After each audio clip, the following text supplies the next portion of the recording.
తెలంగాణలో అత్యధికంగా వినియోగించేటువంటి కూరల్లో చికెన్ ఒకటి. బాయిలర్ కోళ్లకు మంచి డిమాండ్ ఉంటుంది. మరి వీటిని సాగు చేసేటువంటి రైతులు ఏ విధమైనటువంటి లాభాలు పొందుతున్నారు? ఏ విధంగా సాగు చేస్తున్నారు అనేటువంటి విషయాన్ని తెలుసుకుందాం. మనం ఇప్పుడు వరంగల్ జిల్లా రాయపర్తి మండలం మహబూబ్ నగర్ గ్రామంలో ఉన్నాం. ఈ గ్రామానికి చెందినటువంటి రైతులు ఇక్కడ ఉన్నారు. వీరు ఏ విధంగా సాగు చేస్తున్నారో తెలుసుకుందాం. నమస్తే అన్న. ప్రస్తుతం అయితే ఈ చికెన్ అనేటువంటిది విపరీతంగా డిమాండ్ అనేటువంటిది ఉంది. మరి మీ సాగు చేసేటువంటి వాళ్ళకు మీ ఏ విధంగా లాభాలు వస్తున్నాయి? సార్ మాకు ఇంటిగ్రేషన్కి ఇచ్చేసాము మేము ఫామ్ కట్టుకొని. ఫాము వచ్చేసి 8,000 సెట్ కెపాసిటీ మాది. కెపాసిటీ వచ్చేసి దానికి అయిన ఖర్చు 12 లక్షలు అయినాయి. 2012లో కట్టుకున్నాం మేము. అది 8,000 అంటే 8,000 కెపాసిటీకి 7,000 పిల్లలు ఇచ్చేస్తాడు మాకు కంపెనీ వాళ్ళు. కంపెనీ వాళ్ళు వచ్చేసి పర్ కేజీకి వచ్చేసి 6.5 అంటే ₹6.50 అట్లా కట్టిస్తారు. అది FCR స్టాండర్డ్ మీద నిలబడితే మాకు 7,000 అట్లా ఇస్తారు కాబట్టి 15,000 16,000 టర్న్ ఓవర్ వస్తుంది చికెన్. అట్లా బ్యాచ్కి వచ్చేసి 8,000 1,00,000 దాకా వచ్చేస్తుంది. 25,000 30,000 దాకా పెట్టుబడికి వెళ్ళిపోతుంది. అది వచ్చేసి 45 డేస్లో బ్యాచ్ వెళ్ళిపోతుందండి. మీరు ఎన్నేళ్ళ నుంచి సాగు చేస్తున్నారు? గత 10-12 సంవత్సరాలు కానీ చేస్తున్నాం సార్. అంటే సంవత్సరానికి 45 రోజులకు ఒక షిఫ్ట్ అంటే సంవత్సరానికి ఎన్ని? సంవత్సరానికి మాకు వీలుని బట్టి 5 లేక 6 తీస్తా సార్ నేను. నాకు ఇంత వ్యవసాయం ఉన్నది బయట. ఆ వ్యవసాయం పనులు చూసుకుంటూ ఇది పార్ట్ టైం జాబ్ లెక్క ఇది చేసుకుంటాను. మొత్తం మీద ఒక్కో షిఫ్ట్లో ఎంత మిగులుతుంది మీకు ఇన్కమ్? నాకు వచ్చేసి 70,000-80,000 మిగులుతాయి సార్. 70,000-80,000 వేల వరకు మిగులుతాయి. అంటే సాధారణంగా ఈ కరెంటు ఖర్చులు కానీ మిగతా లేబర్ ఛార్జ్ కానీ ఇలాంటివి పోను మొత్తం 70,000 మిగులుతాయి. అవి కలుపుకుంటే కొద్దిగా మేము లేబర్ లేకుండా మేమే చేసుకుంటాం కాబట్టి 70,000-80,000 మిగులుతాయి. లేబర్ పెట్టుకున్న వాళ్ళకి 50,000 అట్లా మిగులుతాయి. కరెంట్ ఛార్జీలు, ఉన్క ఛార్జీలు, లేబర్, వ్యాక్సిన్ వేసుడు, సూదులు వేసుడు అలాంటివి కరెంట్ ఛార్జీలు, ఉన్క ఛార్జీలతోటి లేబర్ ఛార్జీ మొత్తం కలుపుకుంటే 30,000 దాకా అవుతాయి సార్ ఒక బ్యాచ్కి వచ్చేసి. అంటే మీరే చేసుకుంటారు కాబట్టి కొంచెం ఎక్కువ కూడా 30,000 అవుతాయి. మేము చేసుకున్నా కూడా 30,000 పక్క. మిగతా ఇదే కాకుండా ఇంతకుముందు ఏం చేస్తారు? అంటే పంటలు ఏ విధమైనటువంటి పంటలు పండించేది మీరు? మేము ఇంతకుముందు వర్షాకాలం కాటన్ వేసేది. కాటన్ మళ్ళీ యాసింగ్ వచ్చేసి కాటన్ బీకేసి మొక్కజొన్న వేసుకుంటాం.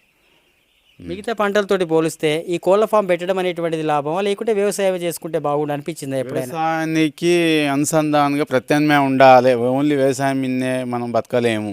ఇప్పుడు ఉన్న ఖర్చులకు, ఇప్పుడున్న మార్కెట్లో డిమాండ్కు, ఖర్చులకు వ్యవసాయానికి ప్రత్యామ్నాయం ఉండాలని కోళ్ళ ఫారం కట్టుకున్నాం సార్. అంటే ఇప్పుడు ఏదైనా ఈ పిల్లలు తీసుకొచ్చిన తర్వాత ఎలాంటి రోగాలు గుర్తించారు ఇప్పటి వరకు మీరు? VVND వస్తుంది, అప్పుడప్పుడు RD వస్తుంది. RD, VVND ఇలాంటి రోగాలు వచ్చేసినప్పుడు షెడ్ మొత్తం కాలవుతుంది సార్ ఒకసారి. అంటే 2 years 3 yearsకి ఒకసారి వస్తే రావచ్చు, లేకపోతే లేదు. 1-2 సార్లు నాకు షాక్ దాకింది. 2 సార్లు దాకింది సార్. అంటే ఏ విధంగా నిర్లక్ష్యం చేసిరా? లేదు సార్, గాలిలో వైరస్ ఉంటుంది. మా నిర్లక్ష్యం అంటే ఏముండదు. మా పని మేము కరెక్ట్ బరాబరి చేసుకుంటాం. వ్యాక్సిన్ వేసుకుంటాం, ఇంజక్షన్. అప్పుడు సరైన జాగ్రత్తలు తీసుకోలేదా వైరస్ రాకుండా? అయితే మా కంపెనీకి సూపర్వైజర్ అనేటైనా డాక్టర్ అనేటైనా వాడు వస్తాడు, రోజు వచ్చిపోతా అంటాడు. వచ్చిపోతా కావడం వల్ల అది బయట ఎక్కడ ఏ ఫామ్లో ఏ ఊళ్ళు ఎక్కడ దాకిందో ఆయనతోటి రావడం జరిగింది. ఆయనతోటి వస్తుంది వైరస్. ఇట్లా ఈ వైరస్ రాకుండా ఉండాలంటే ఈ చుట్టుపక్కల వాతావరణం కానీ ఇప్పుడు ఈ పరదాలు కట్టిరు లేకుంటే ఇటు బాటగా ఉంది, ఇటు నుంచి వైరస్ ఏ విధంగా వస్తుంది? అంటే సార్ ఇప్పుడు షెడ్డుకి కొల్లపారానికి సెక్యూరిటీ ఏంటంటే ఒకటి నీళ్ళ తొట్టె కట్టుకోవాలి. నీళ్ళ తొట్టెలో బ్లీచింగ్ పౌడర్ వేసుకోవాలి. ఎవరు వచ్చినా బాటగుంట లోపలికి ఎవరు వచ్చినా కూడా కాళ్ళు కట్టుకొని లోపలికి రావాలి. యాక్చువల్గా అంటే ఇలాంటి జాగ్రత్తలు తీసుకోకపోవడం వల్ల 2 సార్లు ఇబ్బంది కూడా గురైంది. 2 సార్లు ఇలాంటి జాగ్రత్తలు తీసుకోకపోవడం వల్ల నెగ్లెక్ట్ అప్పుడు తీసుకోకపోవడం వల్ల ఇలాంటి వైరస్ 2 సార్లు దాకింది సార్ మాకు. అంటే ఇప్పుడు కంపెనీ వాళ్ళే కదా వేసింది, కంపెనీ వాళ్ళు మీ నష్టం అంటే వాళ్ళు భరిస్తారా మీరే భరించాలా? మేము మాది పెట్టుబడి భరిస్తాం. పెట్టుబడి మాకు లాస్ అయినట్టే సార్. కంపెనీ వాళ్ళే చూసుకుంటారు, అంతా వాళ్ళే లాస్ అవుతారు. కానీ మేము పెట్టిన పెట్టుబడి 30,000 దాకా పెట్టుబడి పెట్టినాం సార్, అది లాసే సార్.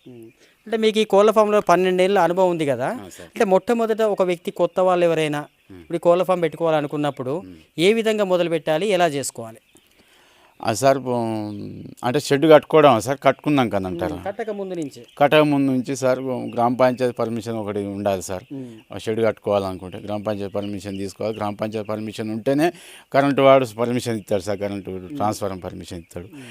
కరెంటు ట్రాన్స్ఫారం పర్మిషన్ ఒకటి, గ్రామ పంచాయతీ లీడర్ ఒకటి, ఇవి తీసుకుపోయి కంపెనీ వాళ్ళకి ఇస్తేనే వాళ్ళు మనకు అగ్రిమెంట్ ఇస్తారు సార్ పిల్లలు. ఒకవేళ 5,000 కెపాసిటీ గల షెడ్ వేసుకోవాలంటే ఎంత ఖర్చు వచ్చేటువంటి అవకాశం ఉంటుంది? ఇప్పుడు నేను కట్టుకున్నప్పుడు 12 లక్షలు అయింది సార్. 8,000 కెపాసిటీ షెడ్కు 12 లక్షలు అయింది సార్ 2012లో. ఇప్పుడైతే ఒక 5,000 కెపాసిటీకి మినిమం 10-12 అవుతాయి సార్. ఇప్పుడు ఈ రోజులలో ఈ చూస్తే రోజుల్లో 10-12 అవుతాయి సార్.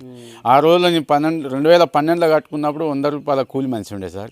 ఈ రోజుల్లో 1000 రూపాయలు సార్ ఒక కూలి మనిషికి ఒక రోజుకు. కూలీల ధర ఎక్కువ పెరగడం కూడా మనకు ఆదాయం తగ్గేటువంటి తగ్గింది సార్. కూలీల ధర పెరగడం వల్ల ఆ ఇన్కమ్ తగ్గింది సార్. ఇన్కమ్ తగ్గింది. తగ్గింది. అంటే ఒకవేళ మనం ప్రతిరోజు దీన్ని జాగ్రత్తగా చూసుకోవాల్సి ఉంటుంది కదా కోళ్ళంటే. ఒకవేళ ఏమన్నా నిర్లక్ష్యం చేసినా, ఆ నిర్లక్ష్యం అంటే అనుకోని సరి పరిస్థితులలో ఒకవేళ దాని ఒక 2 రోజులు చూడకపోతే వీటికి ఏ విధమైనటువంటి ఇబ్బందులు ఎదురవుతాయి సార్? ఒక్క గంట వాటర్ లేకుంటుంటే, ఒక గంట వాటర్ లేకుంటే కోళ్ళు చనిపోతాయి. వాటర్ అనేది నిత్యం ఉండాలి సార్. వాటర్ ఒక రోజు ఫీడ్ లేకున్నా కోడి బతికేస్తుంది. కానీ వాటర్ అయితే ఒక గంట లేకున్నా కూడా కోడి బతకదు సార్. కిడ్నీలు ఫెయిల్ అవుతాయి. కిడ్నీలు ఫెయిల్ అయ్యి చనిపోవడం మొదలు పెడతాయి సార్.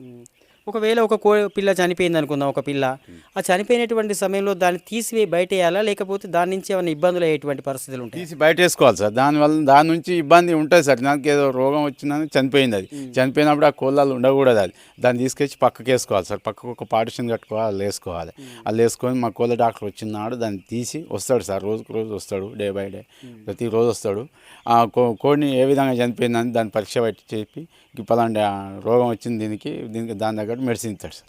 ఒక్కో షిఫ్ట్లో 45 రోజుల పాటు ఈ కోళ్ళు పెంచడం అనేటువంటిది ఉంది కదా. ఈ 45 రోజులలో ఎన్ని క్వింటాల దానా తింటుంది? 45 రోజుల్లో వచ్చేసి సార్ 2.5 2.6 బాడీ వెయిట్ వస్తుంది సార్. బాడీ వెయిట్ వస్తే 28,000 29,000 కిలోల ఫీడ్ పుక్తుంది సార్. 27 కిలోలు 28,000 కిలోలు 1,000 కిలోలు 28,000 కిలోల ఫీడు మొత్తం టోటల్ 7 అంటే 7,000 కోళ్ళకు 45 రోజులకు 2.67 వస్తుంది సార్. దానికి అంటే అయినటువంటిది ఫీడు 28,000 29,000 ఫీడ్ పుక్తాయి సార్. మొత్తం మీద చిన్నగా ఉన్నటువంటి సమయంలో తక్కువ తినడం, పెద్ద పెరిగిన తర్వాత ఎక్కువ తినడం, ఇలా మొత్తం మీద టోటల్ యావరేజ్గా సార్. యావరేజ్గా కోడి లిఫ్టింగ్ అయ్యేసరికి 28,000 కిలోల ఫీడ్ పుక్తాయి సార్. ఒకవేళ లిఫ్టింగ్ చేయడం కనుక కోడి సైజ్ వచ్చిన తర్వాత అప్పుడు లేట్ అయినా కూడా ఎక్కువ ఇబ్బంది సార్. లేట్ అయినా కూడా ఎఫ్సిఆర్ పోతుంది. కోడి బాడీ వెయిట్ తగ్గుతూ ఉంటుంది, డిస్టర్బ్ అవుతూ ఉంటుంది కోడి. కోళ్ళు ఎక్కువ మందం ఎక్కువ ఉండి ఉబ్బరిచ్చి కోడి ఫీడ్ సరైన ఫీడ్ తీసుకుంటుంది కానీ చనిపోవడం మొదలు గాలి ఆడక. మొత్తం మీద మీరు చేసుకుంటారు కాబట్టి, అంటే బయట కూలీలను పెట్టిన దానికి మీరు చేసుకున్న దానికి మొత్తం మీద ఒక నెల సంపాదించేది 70,000. ఏమన్నా ఒకసారి ఎక్కువ గిన్న తీసినటువంటి అవకాశం ఉంది సార్. ఒక్కసారి 150 తీసుకుందాం, ఒకసారి 180 తీసుకుందాం. అంటే టోటల్ యావరేజ్ చేస్తున్నాం మేము. 1 ఇయర్లో 5 బ్యాచ్లు తీస్తాం సార్. 5 బ్యాచ్లకు 80 యావరేజ్గా 80,000 వేసుకుంటాం. అంటే మొత్తం మీద ఒక సంవత్సరం 1,60,000, ఒకసారి 1,80,000, ఒకసారి 1,30,000 అట్లా తీసుకొని ఒకసారి 70,000 50,000 తీసుకున్న దాఖలు ఉంటాయి సార్. ఒక్కో బ్యాచ్కి 50,000 తీసుకుంటాం. యావరేజ్లో మొత్తం ఒక షిఫ్ట్కి 80,000 వేసుకున్నా కూడా మొత్తం 6 షిఫ్ట్లు 6 8 అంటే మొత్తం మీద ఎంత? 4-5 లక్షలు సార్. 4-5 లక్షలు ఒక సంవత్సరంలో.